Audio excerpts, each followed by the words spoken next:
Vikings who came to North America sailed from Iceland and Greenland. On these windy islands, trees are scarce.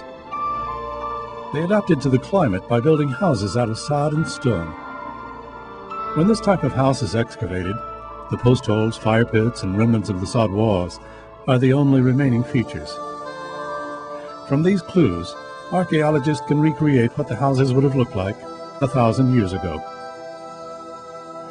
A double line of post holes shows where strong upright poles were positioned.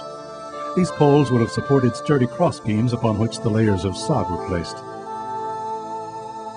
Thin wooden planks were used for interior walls and panels with built-in benches. These lined the long communal room. Occupants slept, ate, and socialized around the central hearth in this hall. A low stone wall outlined the house. Thin squares of sod were layered on top like bricks. The thick exterior walls and roof provided protection from the wind and rain. It also acted as insulation to keep the houses warm.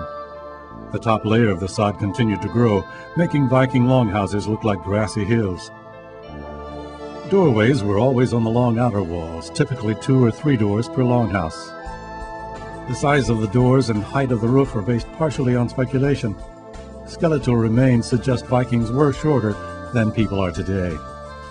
This computer model is based on one of the houses found at L'Anse Aux Meadows, the only known Viking site in North America. It would have been able to house about 35 people, one ship's crew. Food was cooked over the fire pits in the main hall. Lumps of iron slag found on the floor suggest that ironworking took place inside the house, with storage and preparation taking place in the back room. In the late 1970s, Parks Canada reconstructed this house out of authentic materials.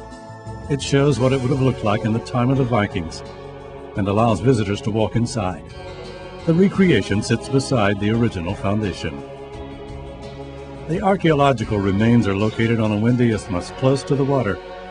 This is unusual for Viking farms, perhaps making it easier to find for travelers voyaging across unfamiliar waters.